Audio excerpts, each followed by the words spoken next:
Hello friends, मेरा नाम है सुशांत सिंह और आप देख रहे हैं मेरा यूट्यूब चैनल। तो आज का जो टॉपिक है जिसके बारे में हम बात करेंगे वो हमारा general circulation of the atmosphere ITCZ। अब हम इसके बारे में पढ़ेंगे। लास्ट वीडियो में मैंने इसकी इंट्रोडक्शन के पार्ट से शुरुआत करी थी। अब ये टॉपिक थोड़ा लंबा, इसमें जो पैराग्राफ दिया हुआ है, ठीक है, लेकिन मैंने कोई थ्योरी नहीं लिखी है। उसका कारण ये है कि जो थ्योरी इसमें दी हुई है ना, वो बहुत सिंपल और इजी एक्सप्लेनेशन है। उसमें कोई ज्यादा ये नहीं है कि ना समझने आने वाली चीजें, वही चीजें दोबारा से हाई प्रेशर और लो प्रेशर। इसलिए मैंने इसमें एक डायग्राम बनाया। देखो, ये डायग्राम बुक में तो नहीं दिया हुआ था, इसलिए मैंने अपनी तरफ से एक डायग्राम बनाने को समझाने की कोशिश की है। और ये बुक का डायग्राम है, तो बुक में आप लोग नोटिस करना, हेडले, फेरल और पोलर, ये आपके बुक में दिया हुआ है। मैं एक बार बुक में दिखा देता हूँ। देखो, बुक में ये जो डायग्राम दिया हुआ है ना, इस डायग्राम में देखो यहाँ पे लिखा हुआ है ये सारी चीजें। तो ये हेडले, फेरल, पोलर सेल्स, ये होते क्या है, इन सेल्स के बारे में हम इस वीडियो में अब हम समझेंगे, ठीक है ना। तो चलिए शुरुआत करते हैं। तो देखो, थ्योरी तो मैंने नहीं लिखी है क्योंकि इजी आप लोगों को समझ में आ जाएगी। मैं इसको एक्सप्लेन कर देता हूँ। जैसे कि मैंने बताया था आप लोगों को, हाई प्रेशर और लो प्रेशर जो होता है, low pressure high pressure winds कहाँ चलती है हमारी। ये जो फिगर है ना, देखो, ये आप इसको ऐसे टिल्ट करके समझो। ये हमारा इक्वेटर होता है, तो ये इक्वेटर हो गया, फिर ये 30 डिग्री, फिर ये 60 डिग्री, और ये हमारा नॉर्थ पोल, ठीक है। अब यहाँ पे इक्वेटर पे हमारा लो प्रेशर होता है, आप लोगों को पता था। यहाँ पे फिर हाई प्रेशर होता है, फिर यहाँ पे लो प्रेशर होता है, और यहाँ पे हाई प्रेशर होता है, ठीक है। ये मैंने आप लोगों को बताया था लास्ट वीडियोस में। अब होता क्या है, देखो, अब एक चीज और देखना, ये क्लाउड्स है बेसिकली, जो लाइन बनी हुई है ये क्लाउड्स हैं, छोटे छोटे काले काले जो दिख रहे हैं, ठीक है। और ये तीन सेल्स दिख रहे हैं, हेडले, फेरल सेल्स और पोलर सेल्स। अब ये क्या है, देखो बताता हूं मैं।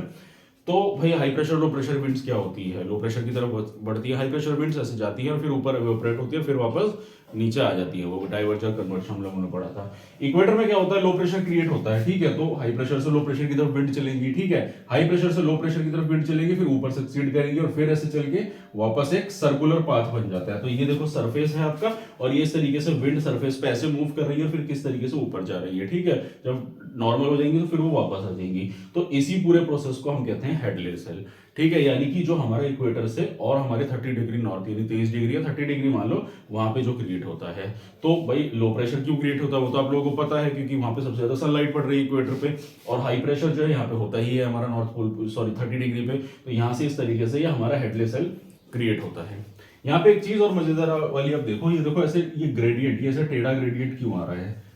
अब आप इसको सोचो, ये एटमॉस्फेयर है, एटमॉस्फेयर यहाँ ऊंचा क्यों है, यहाँ ऐसे नीचा क्यों है। तो याद करो, मैंने बताया था लास्ट वीडियोस में कि हमारा जो होता है ये ऊपर से 12 किलोमीटर होता है, ये हमारा 8 किलोमीटर होता है। स्ट्रक्चर ऑफ एटमॉस्फेयर में हम लोगों ने स्टार्टिंग में पढ़ा था। और क्यों होता है, ग्रेविटी की वजह से, क्योंकि ग्रेविटी पोलर रीजन में खींच रही है ज्यादा, और यहाँ पे ग्रेविटी इसको कम खींच पा रही है, ठीक है ना। उसके बाद आता है फिर हमारा अगला फेरल सेल। अब फेरल सेल क्या होता है, फेरल सेल में देखो, यहाँ पे हाई प्रेशर है, यहाँ लो प्रेशर था, 60 डिग्री पे लो प्रेशर होता है। अब लो प्रेशर क्यों होता है यहाँ पे, देखो, यहाँ पे लो प्रेशर इसलिए होगा क्योंकि देखो यहाँ से, अब अगर हम लोग एक बार ध्यान से समझने की कोशिश करना, ये जो नॉर्थ पोल रीजन से जो विंड्स आ रही हैं और यहाँ से जो विंड्स चल रही हैं, दोनों में फर्क होगा।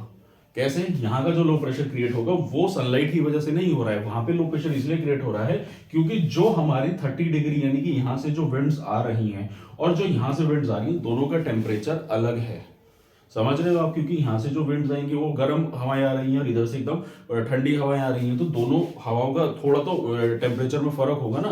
तो जब हवाएं से दोनों टकराएंगी तो उससे क्या होगा, वहां पे लो प्रेशर क्रिएट होगा और ये ठंडी हवाएं उसको पुल करके ऊपर की तरफ चढ़ाएंगी, इसलिए यहाँ पे लो प्रेशर क्रिएट होता है, ठीक है। तो आप डायरेक्शन देख रहे हो ना, ये इधर आ रहा है, इसकी डायरेक्शन इधर जा रही है क्योंकि हाई प्रेशर से लो प्रेशर, और यहाँ से हाई प्रेशर से लो प्रेशर विंड्स इधर आ रही है, और इसको हम बोलते हैं फेरल सेल बनता है हमारा दूसरा, ठीक है। और तीसरा आता है हमारा फिर पोलर सेल। पोलर सेल क्या हो गया, पोलर सेल यानी कि हमारे नॉर्थ पोल में, तो ये भी यहाँ पे हाई प्रेशर से लो प्रेशर की तरफ मूव करेंगे हमारी विंड्स, ठीक है ना। तो ये होते हैं हमारे तीनों सेल्स जिनके बारे में मैंने बताया। तो ये एक बेसिक ही है, इसमें कुछ अलग से कोई चीज नहीं, वो ये high pressure low pressure winds कैसे मूव कर रही है, वो सारी चीजें हैं। लेकिन सवाल ये उठता है, इसका इम्पैक्ट क्या देखने को मिलता है। तो अगर इसके इम्पैक्ट की बात करें तो इसका इम्पैक्ट ये दिखता है, impact transfer of heat energy from lower latitudes to higher latitudes. यानी कि जो लोअर लैटिट्यूड्स पे हमारी जो हीट पहुंच रही है, कहने का मतलब ये है कि अगर मान लो ये हमारी अर्थ है, इक्वेटर पे हमारी सबसे ज्यादा हीट पहुंच रही है, ठीक है ना। फिर वहां से क्या होता है, रिफ्लेक्ट कर जाती है, कुछ वापस चली जाती है।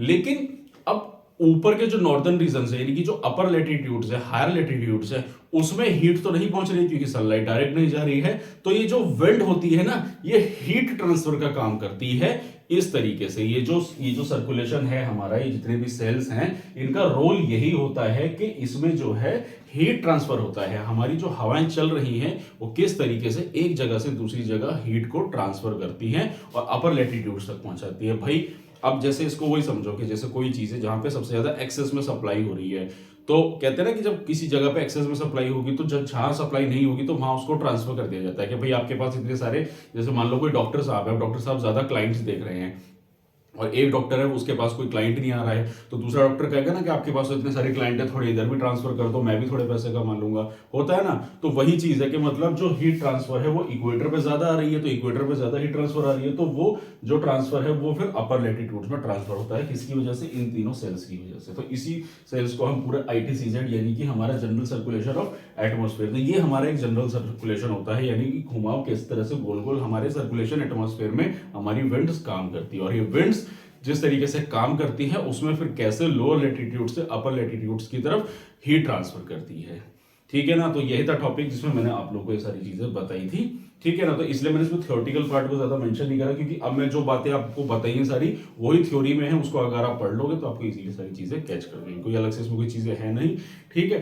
फिर इन्हीं सारी चीजों के चलते हुए कैसे कैसे एटमॉस्फेयर में बदलाव आता है, कैसे वेदर, क्लाइमेट, रेनफॉल, ये सारी चीजों में कैसी कैसी चीजें देखने को मिलती है, एल नीनो, वो सारी चीजें हम लोग अगली वीडियो से पढ़ेंगे। अब अगली वीडियो एक बॉक्स में उसमें दिया हुआ है ना, तो उसके बारे में थोड़ा जानेंगे क्या क्या चीजें होती है और इनके चलते हुए कैसे कैसे ओशियंस में क्या फर्क देखने को मिलते हैं, लैंड सर्फेसिस पे क्या देखने को फर्क मिलता है, तो वो सारी चीजें हम अगली वीडियो से पढ़ेंगे। तो यही था मेरा टॉपिक। तो अगर आप लोगों को मेरा काम पसंद आ रहा है, अगर आप लोगों को मेरी वीडियो अच्छी लगी तो मेरे चैनल को सब्सक्राइब कीजिए, मेरी वीडियो को लाइक कीजिए, कमेंट सेक्शन में अपना सजेशन प्लस कोई भी डाउट है तो वो आप पूछ सकते हैं। और साथ ही साथ कोई भी UPSC या NCERT की बुक अगर आप परचेज करना चाहते हैं या कोई भी सैंपल पेपर परचेज करना चाहते हैं तो मैं डिस्क्रिप्शन लिंक में जाइए, वहां पे लिंक अवेलेबल है, उस पर क्लिक करके ऑनलाइन अपने लिए ऑर्डर कर सकते हैं। तो आज के लिए इतना ही, मिलते हैं नेक्स्ट वीडियो में। Thank you very much.